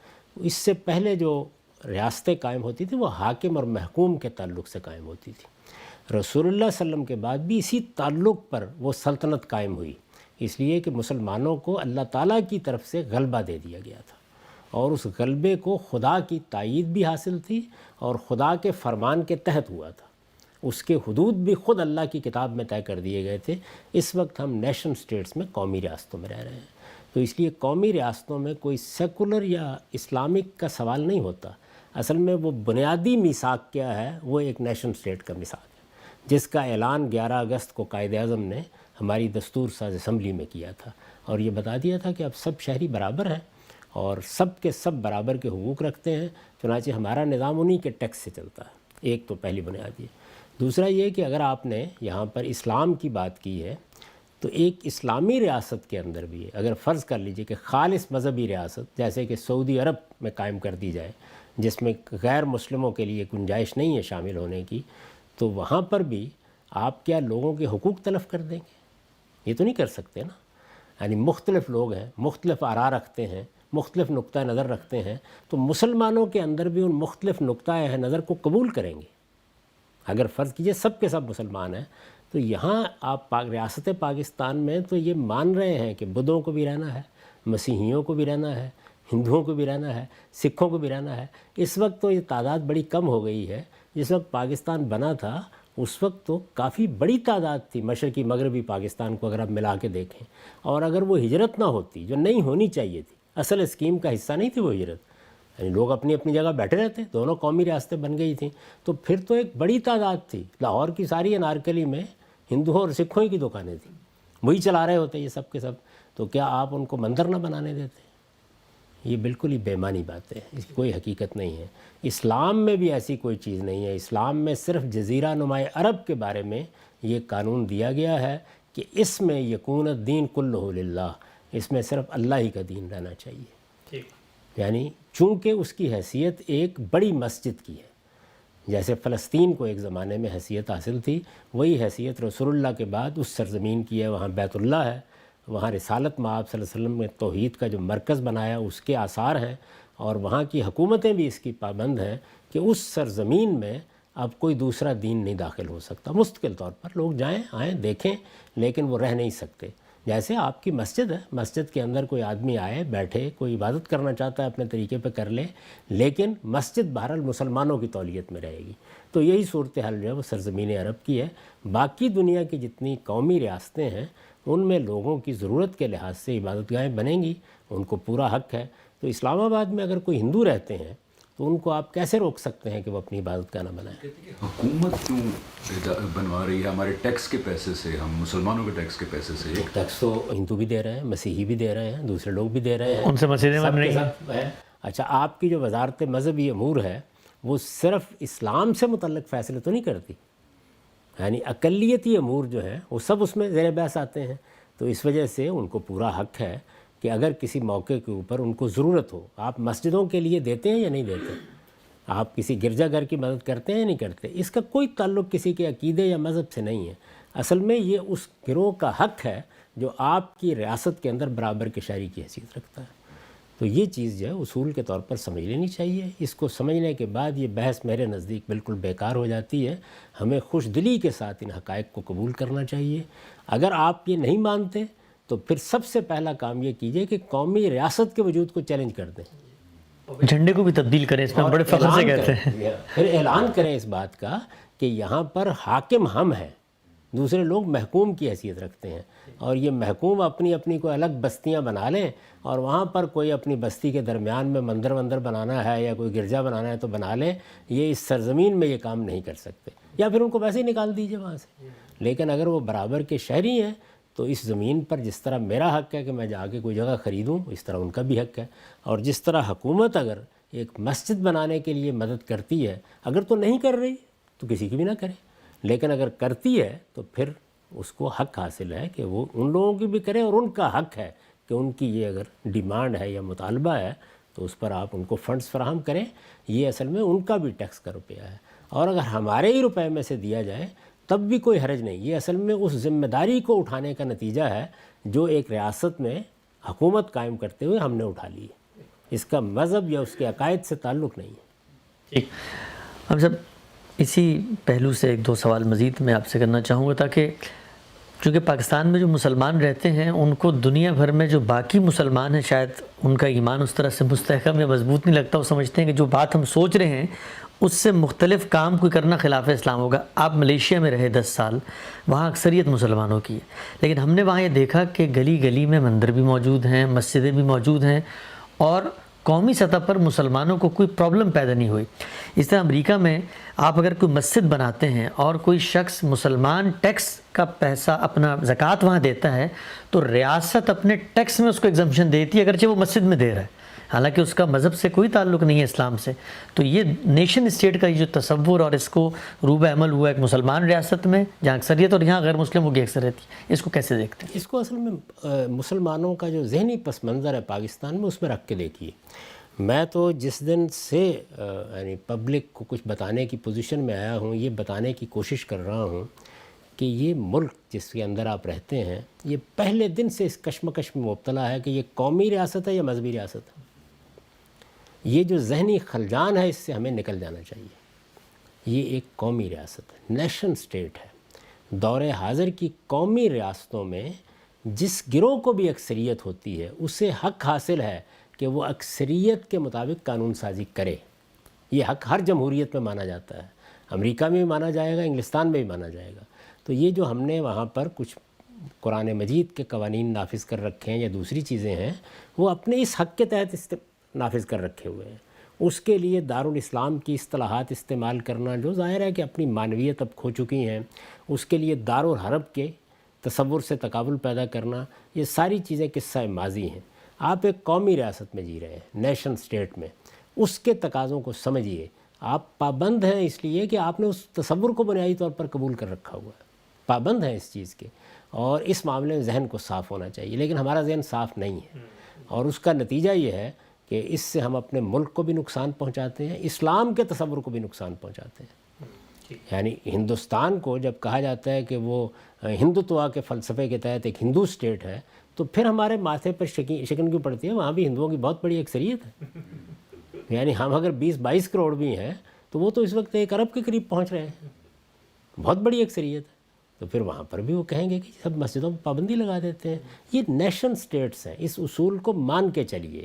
اور نیشن سٹیٹ 2 چیزوں پر کھڑی ہوتی ہے. یہ کہ ریاست کا کوئی مذہب نہیں ہے, ریاست میں سب لوگ برابر کی سطح پہ شریک ہیں, سب کے برابر کے حقوق ہیں, سب برابر کے ٹیکس ادا کریں گے, سب کی ذمہ داریاں برابر کی سطح پہ پوری کی جائیں گی, قومی سطح پر بھی, اجتماعی معاملات میں بھی, انفرادی سطح پر بھی. کسی سے کوئی تفریق, کوئی امتیاز روا نہیں رکھا جائے گا. یہ پہلی بات ہے. دوسری یہ ہے کہ جس گروہ کو اکثریت حاصل ہے, وہ کہیں ہندوؤں کو ہے, کہیں سکھوں کو ہے, کسی کو ہے, وہ قانون سازی کرتے وقت بشرطے کہ وہ قانون کسی دوسرے پر لاگو نہ کیا جائے, اپنے مذہبی روایات, اپنے عرف, اپنے رسوم, اپنے رواج کے مطابق قانون بنائیں, اس سے کوئی نہیں روکتا. ہم سے کچھ فقہی سوالات لے لیتے ہیں. پہلا سوال یہ ہے کہ آج کل جدید سائنس کی ترقی نے پیدائش سے پہلے جینڈر سلیکشن کا ایک آپشن دے دیا ہے کہ آپ وہی کام جو ماں کے پیٹ میں ہوتا ہے پہلے اس کو کر لیتے ہیں, اور IVF کے ذریعے آپ جینڈر سلیکٹ کر سکتے ہیں. اگرچہ یہ سلسلہ چائنا سے آغاز ہوا تھا کہ جب پابندی لگا دی گئی تو لوگوں نے کوشش کی کہ بچہ ہی پیدا ہو, تو اس کے لیے پھر وہ یہ کام کرتے تھے.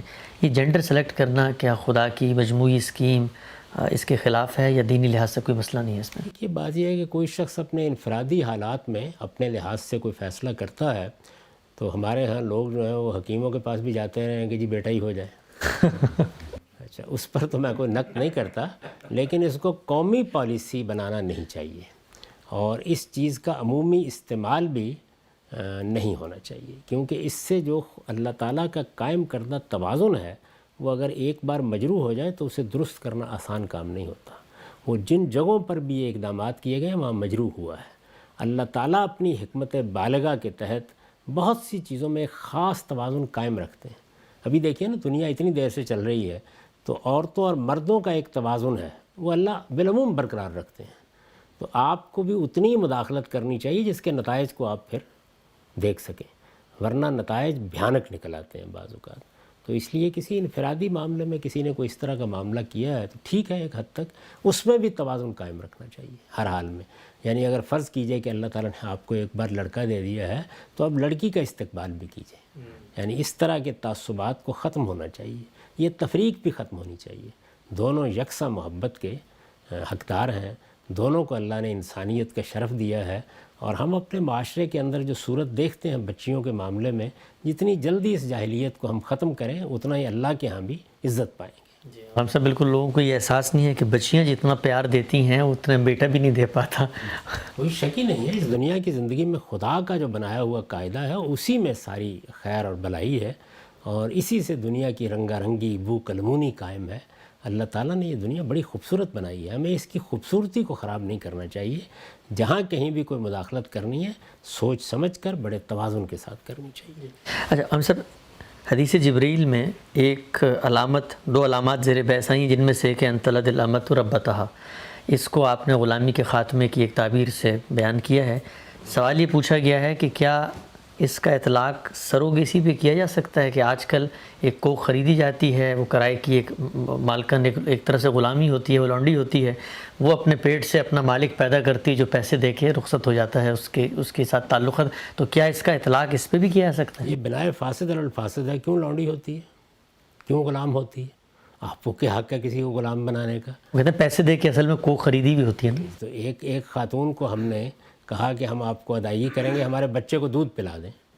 رسالت مآب صلی اللہ علیہ وسلم کے زمانے میں دودھ پلانے کے لیے خواتین کو بچے دے دیے جاتے تھے.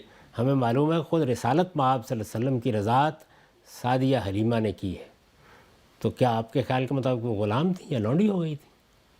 بھئی یہ تو قرآن مجید کہتا ہے کہ اگر بیوی کو آپ نے طلاق دے دی ہے خدا نخواستہ, اور آپ کا بچہ ہے, یعنی وہ آپ کی بیوی تھی, بچہ ہے, اب بچے کو آپ کہتے ہیں کہ تم دودھ پلاؤ, تو آپ کو اس کا معاوضہ دینا ہے اس کو, اس لیے کہ ذمہ داری ہے آپ کے اوپر نان و نفقے کی.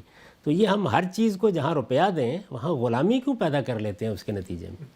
یعنی کچھ حقوق ہوتے ہیں. آپ جب ایک آدمی کو اپنے کارخانے میں ملازم رکھتے ہیں یا اپنے دفتر میں اس کو ذمہ داری دیتے ہیں, یا کسی اسکالر کو آپ کہتے ہیں کہ آپ ہمارے ادارے میں آ کے پڑھائیے, تو معاوضہ دیتے ہیں نا, تو وہ غلام ہو جاتا ہے آپ کا. یعنی جہاں معاوضہ آیا وہاں غلامی پیدا ہو گئی. یہ اصل میں اس کی خدمات کا اجر ہے جو آپ دے رہے ہیں. تو اس لیے یہ بالکل بے بنیاد بات ہے. اچھا ہم سب یہ سوال پوچھا گیا ہے کہ جب یہ کہا جاتا ہے کہ ہم مسلمان کے مقابلے میں کافر کسی شخص کو نہیں کہہ سکتے, کیونکہ کافر جانتے بوجھتے حق کا انکار کرنے کے بعد جو شخص رسول کی موجودگی میں کھڑا ہے اور اللہ تعالیٰ نے رسول کو بتا دیا ہے, ہمارے پاس کوئی ذریعہ نہیں ہم جانے کے جانتے بوجھتے کرتا ہے. سوال یہ پوچھا گیا ہے کہ مکہ میں رسول اللہ صلی اللہ علیہ وسلم نے جب تبلیغ کا آغاز کیا اس وقت تو بات واضح نہیں ہوئی تھی, ابھی آغاز ہی ہوا تھا, لیکن قرآن نے تو ان لوگوں کو بھی کافر قرار دیا, تو وہاں تو حق واضح نہیں ہوا تھا, قرآن پھر بھی ان کو کافر کہہ رہا ہے. یہ بھی دیکھیے ایک خلط مبس ہے جو لوگ پیدا کرتے ہیں. کافر عربی زبان کا ایک عام لفظ ہے, اس کا مطلب ہے منکر. آپ نے کسی شخص کے ساتھ گفتگو شروع کی تو ظاہر ہے کہ کوئی اقرار کرے گا کوئی انکار کرے گا. کسی کو آپ نے کوئی پیغام پہنچایا, کوئی دعوت دی, اس نے اس کو نہیں مانا, کہیں گے اس کو کافر کیوں نہیں کہیں گے؟ یعنی کفر کی ابتدا کہاں سے ہوتی ہے؟ کفر کی ابتدا دین کے معاملے میں یہاں سے ہوتی ہے کہ ایک دعوت پیش کی گئی, ایک پیغام پہنچایا گیا, دوسرے آدمی نے یہ کہا کہ میں اس کو ماننے کے لیے تیار نہیں ہوں, تو تب آپ لفظ کا اطلاق کریں گے نا. تو اللہ تعالیٰ کے پیغمبر نے جب دعوت پیش کی تو جن لوگوں نے انکار کر دیا ان کو کافر کہا جائے گا. کافر مستلزم سزا, یعنی وہ کافر کہ جو اب اللہ کا مجرم بن گیا ہے, اس کو اب جہنم میں جانا ہے, وہ کب بنتا ہے؟ جب کہ وہ جانتے بوجھتے سوچ سمجھ کر اتمام حجت کے بعد انکار کر دے. تو ورنہ لغوی استعمال تو ہوگا لفظ کا, تو ایک لفظ کا لغوی استعمال ہے اور ایک اس کا اصطلاحی مفہوم ہے. تو جب کہا جاتا ہے کہ کسی کو کافر نہ کہیں تو اس کا مطلب یہ ہے کہ اصطلاح میں کافر وہ ہیں جن کے لیے اللہ تعالیٰ نے کہا کہ لعنت اللہ علی الکافرین. وہ کوئی آدمی تب ہوتا ہے جب حجت تمام ہو جائے, وہ جانتے بوجھتے حق کا انکار کر دے. محض منکر کے معنی میں کافر جس نے انکار کر دیا کہیں گے. اس سے بھی اس لیے روکا جاتا ہے کہ اس وقت دنیا میں جو غیر مسلم ہیں ان کو دعوت کب آپ نے پیش کیا کہ وہ انکار کر رہے ہیں, تو یہاں تو لفظ کے ابتدائی مفہوم کا بھی ظہور نہیں ہوا. اچھا ہم سے بھی کہا جاتا ہے دعوت کہاں پیش کیے کا جواب یہ ہے کہ اس وقت اسلام تو پوری دنیا میں 1.5 ارب مسلمان موجود ہیں. گوگل پہ آپ لکھیں واٹ اسلام از, پروفٹ محمد, کتابیں, قرآن, ٹرانسلیشن ہر جگہ موجود ہے. تو یہ کہنا کہ جی لوگوں کو پتہ ہی نہیں ہے, لوگ تو پوری دنیا اچھی طرح جانتی ہے اسلام کے. پتہ نہیں ہے ایک اور چیز ہے, پتہ نہیں ہے کہ تعلق فرد سے ہے, وہ اپنے رب کے سامنے جب پیش ہوگا تو اللہ تعالیٰ پوچھیں گے کہ پتہ تھا یا نہیں. یہ اس سے متعلق ہے. آپ نے لفظ استعمال کرنا ہے نا, تو اس لیے آپ کی طرف سے پہلے دعوت کا اقدام ہونا چاہیے. یعنی پہلے آپ اٹھیں, اٹھ کے خواب غفلت سے بیدار ہوں, اللہ کا پیغام لوگوں تک پہنچائیں. تو اس وقت بھی آپ کو یہ شوق کیوں ہے کہ پہلے ہی مرحلے پر ان کو کافر کہیں؟ لیکن بہرحال اگر کوئی انکار کر رہا ہے اور آپ اس کی حکایت کر رہے ہیں, یعنی آپ گئے تھے, مثال کے طور پر میں نے آپ کو بھیجا کہ جائیے جی ذرا ہمسائے جو ہیں ان تک قرآن پہنچائیے. آپ گئے اور آپ نے مجھے آگے بتایا جی کہ انہوں نے تو لینے سے انکار کر دیا. تو یہ عربی زبان میں اس کے لیے کفرائی کا لفظ استعمال کریں گے, کوئی گناہ نہیں ہے اس میں, لیکن یہ لفظ کا لغوی استعمال ہے. یہ ہوگا لفظ کے اصطلاحی مفہوم کو کب استعمال کریں گے؟ جس وقت کہ وہ ساری شرائط پوری ہو جائیں گی. اس وقت جو غیر مسلم ہیں ان تک پیغام پہنچا یا نہیں پہنچا, یا اس وقت پتہ ہے یا نہیں پتہ, اس کا فیصلہ قیامت میں ہوگا. یہ ہم نہیں جانتے. ہمیں یہ پتہ ہوتا ہے کہ میں قرآن لے کر گیا تھا, میں نے جا کے اپنے ہمسائے کو یہ قرآن دیا تھا, اس نے اس کو لینے سے انکار کر دیا ہے. تو اب مجھے حق حاصل ہے کہ میں لفظ انکار بولوں.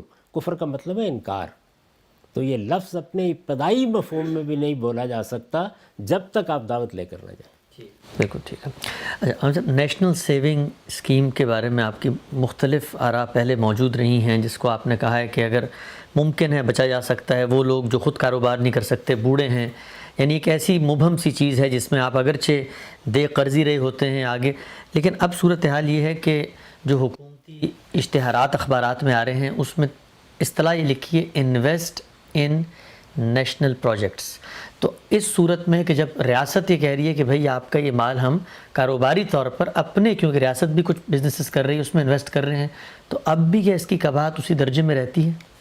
دیکھیے بات یہ ہے کہ قباحت پیدا ہی اس وقت ہونی ہے جب آپ قرض لیں گے.